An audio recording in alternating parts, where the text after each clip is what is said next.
Hi viewers, welcome to my channel. Viewers, మనకి చాలా బాధాకరమైన విషయం ఒకటి జరిగింది. అందరూ ఆహ్లాదంగా కుటుంబాలతో ఆనందంగా ఉండడానికి వెళ్ళిన ఒక టూరిస్ట్ ప్లేస్లో ఇలాంటి అఘాయిత్యాలు జరగడం మనకు చాలా బాధాకరమైంది.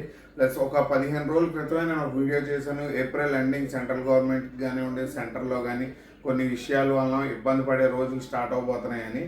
ప్లస్ ఆ వీడియో కూడా మీరు గమనించినట్టయితే ఇక్కడ ఆ పిక్ని పెట్టాను, ఎందుకంటే నా లాస్ట్ వీడియో అది.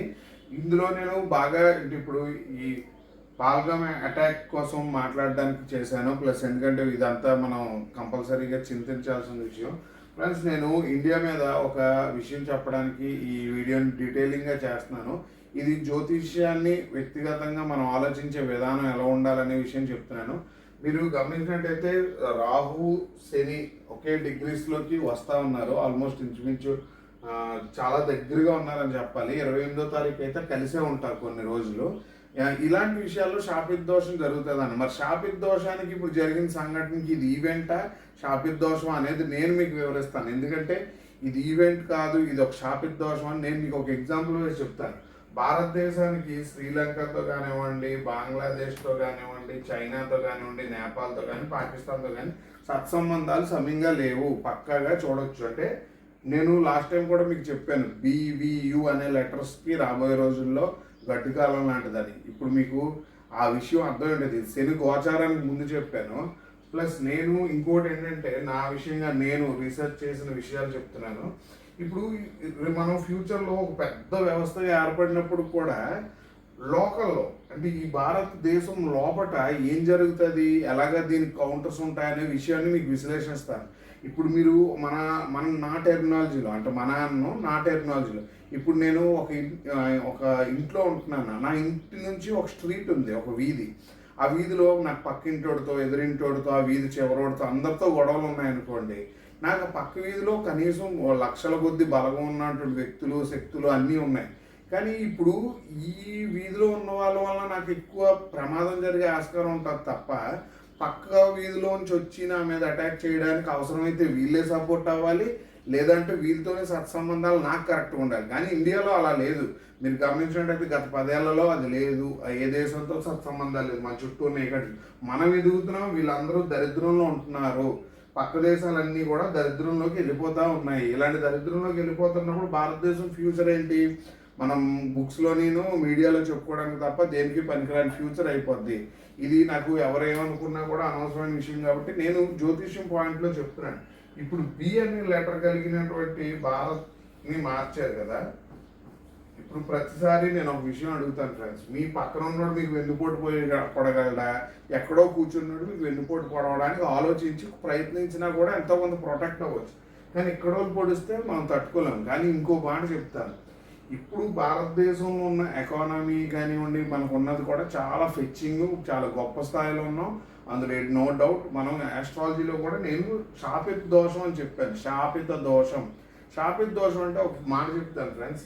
ఈ పాకిస్తాన్కి తినడానికి తిండి లేదు, ప్రజెంట్ తినడానికి తిండి లేదు, ఫైనాన్షియల్ సపోర్ట్ వేరే దేశాల నుంచి లేదు.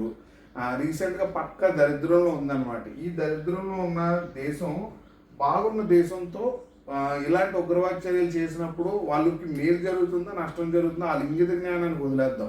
కానీ వ్యక్తిగతంగా నేను ఒకటి చెప్తాను, ఇప్పుడు ఇది ఎవరిని సపోర్ట్ చేసో లేకపోతే ఏం చేయడం, ఈ శాపిత దోషంలో జరగబోయే ఎఫెక్ట్స్ చెప్తాను. ఇప్పుడు ఏదైతే ఇప్పుడు ఈ యాక్సిడెంట్ జరిగింది, దీని కౌంటర్స్ అన్నీ చేస్తున్నారో నేను ఒక ఆర్మీ కమాండర్ గారి ఇంటర్వ్యూ కూడా చూశాను నిన్న. నేను ఢిల్లీ నుంచి వచ్చింది నిన్నే. అతను కూడా ఏంటంటే రిక్రూట్మెంట్స్ అనేవి కరోనా దగ్గర నుంచి ఆపేశారు. ఆర్మీ డబ్బులు మిగిల్చుకొని వేరే వాటి మీద చేసుకొని దీనికి చేసి ఆర్మీని పక్కన నిర్లక్ష్యంగా పెట్టేశారని చెప్పి ఒక ఇంటర్వ్యూలో చాలా అగ్రెసివ్గా ఆయన బాధపడడం నేను చూశాను. ఎందుకంటే అన్ని చోట్ల ఆర్మీ బలంగా ఉండాలి. నేను ఇప్పుడు వేసే ప్రతి కౌంటరు లేకపోతే ఇప్పుడు నిన్న జరిగిన స్ట్రైక్కి 48 అవర్స్లో వేరే దేశస్తులందరినీ బహిష్కరించడం. ఎందుకంటే ఉగ్రవాదులను బహిష్కరించాల్సింది పోయి పాకిస్తానీలని లేకపోతే వీళ్ళని బహిష్కరించి వాళ్ళ వ్యక్తిగత మనోభావాలను దెబ్బతీసే విధంగా భారతదేశం ప్రవర్తించడం, ఇది చాలా ఆలోచించదగ్గ విషయం ఫ్రెండ్స్. ఎందుకంటే రాజకీయాలు పక్కన పెడితే ఫ్యూచర్ అనేది మనందరికీ నేను ముందే చెప్పాను. శని ఎప్పుడైతే మీన రాశిలోకి వస్తాడో జనాల పని ఇబ్బంది పడతాము అని. ఆల్రెడీ పాకిస్తాన్లో నేను లాస్ట్ టైం కూడా చెప్పాను, అందులో అటాక్స్ జరిగినప్పుడు కూడా వాళ్ళకి ట్రైన్ హైజాక్ చేసి వాళ్ళని ఇబ్బంది పెట్టి 4-5 బ్లాస్టులు జరిగి ఉన్నప్పుడు నేను ఏమంటానంటే ఉగ్రవాద చర్య మీద ఉక్కుపాదం వేయాలి. దేశాల మధ్య ఉన్న సఖ్యతని పెంచాలి తప్ప తగ్గింది మనం ఇచ్చేసుకోకూడదు. ఎందుకంటే ఈ దేశస్తులు చాలామంది మన భారతదేశంలో ఉన్నారు. ఎందుకంటే వాళ్ళ మనోభావాలతో మన మనోభావాలతో దెబ్బతినడంతో యుద్ధ వాతావరణం వస్తుంది. కానీ నేను యుద్ధం చేసి ఉక్కుపాదం అనేది ఎవరి మీద మనం తీసుకోవాలంటే ఉగ్రవాదం మీద తీసుకోవాలి. ఎందుకంటే లాస్ట్ టైం కూడా మనం అనుకున్నాం. ఇప్పుడు జరిగిన ఇన్సిడెంట్ శాపిద్దోషం ఏంటంటే ఈ శాపిద్దోషం నిర్ణయం వల్ల మనం చేసే దానివల్ల చాలామంది ఇబ్బంది పడి ఫ్యూచర్లో ఇండియాకు పెద్ద థ్రెట్ అవ్వే అవకాశం ఎక్కువ ఉంది. అది ప్రజల మధ్యలోనే అది విస్ఫోటనం కింద ఇచ్చేయచ్చు. ఎందుకంటే జిహాద్ అనే పదం ఆల్మోస్ట్ మనం కనుమరుగయ్యింది చాలా వరకు. ఇప్పుడు ఇలాంటి మనోభావాలు తిరిగినప్పుడు జనరల్గా ఈ విషయం మళ్ళీ ఉద్భవించే అవకాశం ఉంటుంది. ఎందుకు ఉద్భవించే అవకాశం ఉంటుంది అంటే మతపరమైన విషయాల్లో మనం చాలా ఇబ్బందులు పడుతున్నాం. ఇందులో మీరు బాగా గమనించవచ్చు, దేశంతో ఉగ్రవాద చర్యలకు ఇది ఉంటుంది తప్ప దేశంలో ఉగ్రవాద చర్యలకు ఇది ఉంటుంది తప్ప మరి మామూలుగా మతాల పరంగా ఉగ్రవాదులకి సంబంధం ఏంటి? ఇది ఎవరు చేయిస్తున్నారు? ఇది ఆలోచించాల్సిన విషయం. ఎందుకంటే మీ మతం ఏంటో అని అడిగి చంపారంటున్నారు. ఇది శాపిత దోషమే, ఇది శాపిత దోషం. ఎందుకు పక్కాగా చెప్తున్నారంటే శని రాహులతో శాపిత దోషం.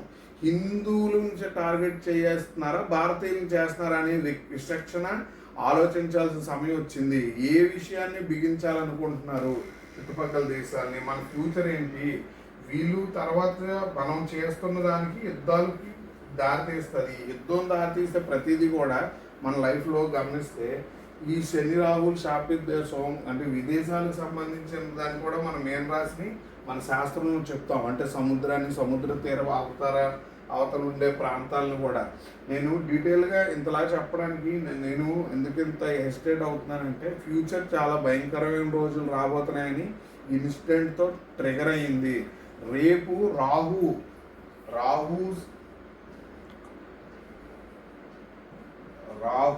కుంభరాశిలోకి వచ్చినప్పుడు శత్రువులకు కానివ్వండి, ఇలాంటి వాళ్ళకి కానివ్వండి, గవర్నమెంట్కి కానీ బలం ఎక్కువ ఉంటుంది. మీకు ఇంకోటి చెప్పాను నేను, రాబోయే రోజుల్లో కూర్చుని నేర్చు వృచ్చికానికి సంబంధించిన వాళ్ళకి చాలా ప్రాబ్లమ్స్ ఉంటాయని.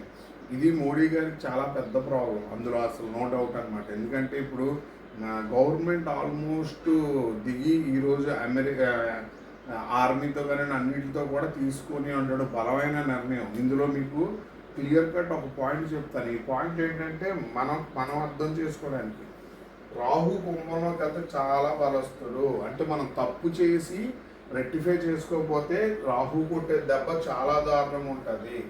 ఈ రాహు ట్రాన్సిట్లో ఈవెంట్స్ జరిగాయని నేను తర్వాత డీటెయిల్గా ఒక వీడియో చేసి పెడతాను. ఆ వీడియోకి ఇప్పుడున్న ట్రాన్సిట్ని మిక్స్ చేస్తూ, ఎందుకంటే ఇవన్నీ కూడా చేస్తూ కూడా డీటెయిల్గా చెప్పడానికి ట్రై చేస్తాను. ఫ్రెండ్స్ ఈ వీడియో మ్యాక్సిమం ఒకసారి చూడండి, ఎందుకంటే ఈ వీడియోలో ఆల్మోస్ట్ డీటెయిల్స్ ఉన్నాయి. నేను చెప్పేది ఒకటేనండి, ఎందుకు అంటే మనం చాలా చుట్టుపక్కల దేశాలని శత్రువులుగా చేసుకొని మధ్యలో కీర్తించబడుతున్నాం. వెన్నుపోటు వీళ్ళు ఎప్పటికైనా ప్రమాదమే, వీళ్ళ ద్వారా ప్రమాదమే, వీళ్ళ ద్వారా ప్రమాదమే, వీళ్ళ ద్వారా ప్రమాదం, వీళ్ళ ద్వారా ప్రమాదమే. మనం డిస్ట్రాయ్ చేయడానికి మన దగ్గర ఉన్న నైబర్స్ కంట్రీస్ దేంతో కూడా మనం లేము. ఇప్పుడు శాపిత దోషం స్టార్ట్ అవ్వబోతుంది. పూర్తిగా శాపిత దోషం స్టార్ట్ అయింది మొన్న 21 నుంచి. ఈ ఎఫెక్ట్ రాహు ఇందులోకి ఎప్పుడైతే ప్రవేశిస్తాడో రాహు బలస్తుడు. రాహు ఎక్కడి వరకు బలస్తుడు? సజిటేరియస్ ధనుర్రాశి వరకు బలస్తుడు. ఈ బలం రేపు మన మీద ఎలాంటి ప్రభావం చూపిస్తుందో చూడాలి. అందుకు నేను ఏమంటున్నానంటే దీన్ని కొద్దిగా అర్థం చేసుకొని మన పెద్దలు కానివ్వండి లేదా ప్రొఫెషనల్స్ కానివ్వండి ఆర్మీలో రిక్రూట్మెంట్ కొద్దిగా బలంగా చేసి చుట్టుపక్కల దేశాలతో ఉన్న ప్రాబ్లమ్స్ని కానీ అంటే క్లోజ్ చేయగలిగితే మనం వరల్డ్లో ఏ స్థాయిలో ఉన్నాం, సేఫ్గా ఉంటాం, ఇబ్బంది పడం. మనం ఇదెందుకంటే మనం ఏది కూడా ఫ్రెండ్స్ ఒకటి చెప్తాను, మీ విద్య ద్వారా మన పిల్లల యొక్క విద్య ద్వారానే మనం విదేశాల్లో కీర్తించబడుతున్నాం తప్ప ఊరికనే ఏదో జనాభా పెంచుకొని అయితే కాదు. ఇక్కడ నుంచి చదువుకొని వెళ్ళిన వాళ్ళ వల్ల ఉద్యోగాల్లో మంచి పొజిషన్లో ఉన్న వాళ్ళ వల్ల మాత్రమే భారతదేశం కీర్తించబడుతుంది, ఎకనామికల్గా ఎదుగుతుంది. అంతే తప్ప ఇక్కడ నేనేమంటున్నానంటే చుట్టూ ఉన్న దేశాలన్నీ ఆర్థికంగా క్షీణించున్నాయి. ఈవెన్ చైనా కూడా రీసెంట్గా క్షీణించింది. ఇది ఆల్మోస్ట్ దరిద్రంలో ఉంది. ఈ దేశం మనతో పెట్టుకొని మళ్ళీ అతల పాతాళానికి వెళ్తుందని నేను అనుకోవటం లేదు. ఎవరైతే చేశారో దాని మీద ఉక్కుపాదం చేయాలి. ఇది ఇంటర్నల్గా తిరుగుబాటుకు సంబంధించిన ఏదైనా ఒక సంస్థ అయి ఉంటుంది, దాన్ని మటుకు వెలికి తీయాలి. ఎందుకంటే ఇప్పుడు జరిగిన ఈవెంట్తో మనం కొట్టే ప్రతి దెబ్బ కూడా ఫ్యూచర్లో ఈ మతస్థుల్ని ఒక మనోభావాలు దెబ్బతిని వాళ్ళు మళ్ళీ ఇచ్చేసే అవకాశం ఎక్కువ ఉంటుంది. అలాగని మనకు మంచి టైం కాదంటే కాదు, మంచి టైంతో నాకు పని లేదు. ప్రజల యొక్క లైఫ్ చాలా ఇంపార్టెంట్. ఎందుకంటే రాబోయేది శని నేచర్ స్థితికి వెళ్ళేది దిశ. అందులో చాలా ఇబ్బంది పడతాం. జ్యోతిష్యంలో నేను హీరోయిన్ విడిపోతుంది, లేకపోతే పలానా హీరో పలానా వాళ్ళతో ఎఫ్ఐఆర్ పెట్టుకున్నారు, ఇలాంటివి నేను చేయడానికి చూడలేదు. చాలా వరకు మండేన్ ఆస్ట్రాలజీ అంటున్నారు. మండేన్ ఆస్ట్రాలజీలో కూడా నేను పబ్లిక్ని ఎక్కువ చూస్తున్నాను. ఎందుకంటే నేను పొలిటికల్ ఆస్ట్రాలజీ మీద ఎక్కువ ఫోకస్ చేస్తాను. అప్కమింగ్ డేస్లో కూడా మీకు నేను చెప్పాను కదా, నా విషయంగా నేను చేయగలిగే రీసెర్చ్ మొత్తాన్ని నా వీడియోస్ ద్వారా కానీ పబ్లిక్ ప్లాట్ఫామ్స్లో కంపల్సరీగా సపోర్ట్ చేస్తాను. బట్ ఈ ఈవెంట్ చాలా డేంజరస్ ఈవెంట్ ఫ్రెండ్స్. ఎందుకంటే శాపిత్ దోషం స్టార్టింగ్లోనే ఎలాంటి ఈవెంట్ జరిగిందంటే రాబోయే రోజులు ఇంకా ఘోరంగా ఉండబోతున్నాయని అర్థం. అందుకే ఇక్కడ నుంచి 18 months మనం గమనిస్తే చాలా జాగ్రత్తగా ఉండాలి. మీరు గమనించారా ఇక్కడ ఈ అటాక్లోని ఈ అమ్మాయిని యాక్చువల్గా అంటే హిందువా అని అడిగి చంపారట. హిందువా అని ఉగ్రవాదులు ఎందుకు అడుగుతారు దేశంతో శత్రుత్వం ఉన్నప్పుడు? అంటే ఈ బిల్లుకి సంబంధించిన విషయంలో తిరుగుబాటుకి చెందిన ఏదో సంస్థ ఎవరో స్పాన్సర్ చేయించారనే విషయం నేను అర్థం చేసుకున్నాను. యాజ్ ఆస్ట్రాలజర్గా ప్రజల పరంగా మీరు కూడా కొద్దిగా అర్థం చేసుకోండి. ఎందుకో మాట్లాడుతున్నానంటే హిందువులతో శత్రుత్వం ఎవరికి? దేశాలకి శత్రుత్వం ఉంది. హిందువులతో శత్రుత్వం ఏంటి? ఇప్పుడు మొన్నటి వరకు బిల్ ఇష్యూ వలన సెంట్రల్లో కొద్దిగా డ్యామేజ్ అయింది. ఏంటి మన గ్రాఫ్. ఇప్పుడు ఆ గ్రాఫ్ని మనం పెంచుకునే పనిలోని లేకపోతే గ్రాఫ్కి సంబంధించిన విషయాల్లో చాలామంది ఇబ్బంది పడి ఇలాంటివి చేయించారేమో అన్నట్టు కూడా నా ఆలోచన వచ్చింది. ఎందుకంటే శాపిత్ దోషం. ఎందుకంటే ఒక హిందువు నువ్వు ఏ మతం అని అడిగి చంపరు. ఉగ్రవాదికి పని ఏంటుంటుంది? దేశాన్ని వాళ్ళ యొక్క దీన్ని ఇచ్చేయడానికి. హిందువు అని అడిగారంటే కంపల్సరీగా ఆలోచించాల్సిన విషయం. ఎందుకంటే ఇప్పటివరకు వాళ్ళు ఏ మతస్థులు ఎక్కడ ఉంటారని దాడులు చేయడం అనేది జరగలేదు. అందులో ఇంకోటి ఏంటంటే మొన్నటి వరకు ఈ బిల్లు విషయంలో కూడా చాలా ఎలిగేషన్స్ ఉంది, చాలా కడుపుమంది ఉన్నారు. ప్లస్ దీని మీద ఉక్కుపాదం అయితే కంపల్సరీగా వేయాలి. బట్ ఫ్రెండ్స్ నేను ఒకటి చెప్తాను, ఆస్ట్రాలజీలో మనకి కొద్దిగా జాగ్రత్తగా ఉండాల్సిన సమయం. అందులో నేను మీకు ముందే చెప్పా, వ్యక్తిగత జాతకాల్లో రాహువు శని ఇలాంటి సంబంధాలు ఉన్నవాళ్ళు జాగ్రత్తగా ఉండండి ట్రావెల్ చేసేటప్పుడు చెందేటప్పుడు అని. నేను కూడా మీరు రీసెంట్గా ఒక మాట చెప్తాను. అంటే నాకు ఇప్పుడు రాహుల్ అయినప్పటికి కూడా చిన్న గోచారం ఇది ఉంటే నేను ఎక్కిన ఫ్లైట్ కూడా ఆల్మోస్ట్ 1.5 hour డిస్టర్బెన్స్తోనే వెళ్ళింది. అలాగే పబ్లిక్ లైఫ్లో మీ వ్యక్తిగత జాతకాలు కూడా చూసుకొని చిన్న రెమెడీస్ లేకపోతే శకునాలు లేకపోతే మనకు కలిసి వచ్చే వ్యక్తులు ఇలాంటివన్నీ పాటించి కొద్దిగా జాగ్రత్తగా ఉండండి. ఎందుకంటే ఇక్కడికి వెళ్ళిన ప్రతి వాళ్ళు ఆహ్లాదంగా ఫుల్ ఫ్లెడ్జ్డ్గా హ్యాపీగా ఉండడానికి వెళ్ళిన వాళ్ళే చనిపోయారు. అది బాగా మీరు గమనించాల్సిన విషయం. ఫ్యూచర్లో నేను అంటే ఈ ప్యానల్ ద్వారా మీకు ఇంకా డీటెయిలింగ్ రీసెర్చ్ అనేది ఇస్తాను.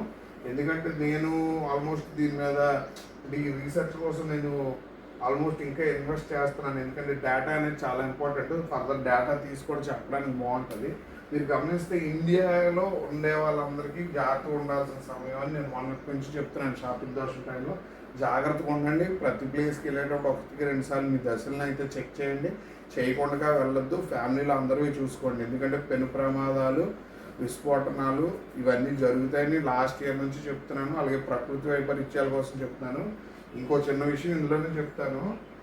28 తర్వాత సునామీ వస్తుందండి సముద్రాల్లో. అది ఏ దేశానికి ఎప్పుడు ఎలా వస్తుంది అనే దాని మీద నేను మీకు తర్వాత వీడియో చేస్తాను. బట్ ఆల్మోస్ట్ మీకు దీనికి సంబంధించిన సిమ్టమ్స్ అనేవి లాస్ట్ టైమే మీకు అదర్ వీడియోస్లో వచ్చాయి. ఏసీలో చేపలు వచ్చాయి, ప్లస్ ఏసీలో దగ్గరికి ఏం జరిగాయని. అందులో మీకు ఆల్మోస్ట్ అందులో డీటెయిలింగ్ ఉంటుంది. ఆ డీటెయిలింగ్ నేను కూడా ఒక గ్యాదర్ చేసి ఒక వీడియో చేస్తాను. Friends thank you. నా వీడియోని వాచ్ చేయండి, లైక్ చేయండి, షేర్ చేయండి. నాలెడ్జ్ కోసం ఈరోజు డెప్త్ రీసెర్చ్ అనేది ఉంటుంది. ఇంత డెప్త్ రీసెర్చ్ మీకు ఇవ్వడానికి గల కారణం కూడా అంటే ఈ టైప్ ఆఫ్ ఎక్విప్మెంట్ నా దగ్గర లేకపోవడం. నేను ఫర్దర్గా ఈ ఎక్విప్మెంట్ వచ్చింది కాబట్టి నేను ఫర్దర్గా మీకు బెస్ట్ రీసెర్చ్ అనేది ఇస్తాను. ఎందుకంటే నాకు చెప్పాను కదా, నాకు వ్యక్తిగత వ్యక్తుల మీద అందరి మీద కూడా నేను చెప్పినప్పుడు కూడా అది ప్రజలకు ఉపయోగపడాలని కోరుకుంటాను. రిలేషన్షిప్స్ లేకపోతే హైలైట్ అవడానికి అయితే ఇప్పుడు చెప్పడానికి ట్రై చేయలేదు. నేను నా పాత వీడియోలు కూడా ఒకసారి చూస్తే ప్రజెంట్ జరుగుతున్న సెనారియోకి నేను ఎంత దగ్గరగా ఉన్నానో మీకు అర్థమవుతుంది. ఆస్ట్రాలజీ ఎంత గొప్పదో మీకు ఇంకా బాగా అర్థమవుతుంది. Thank you friends, thank you very much.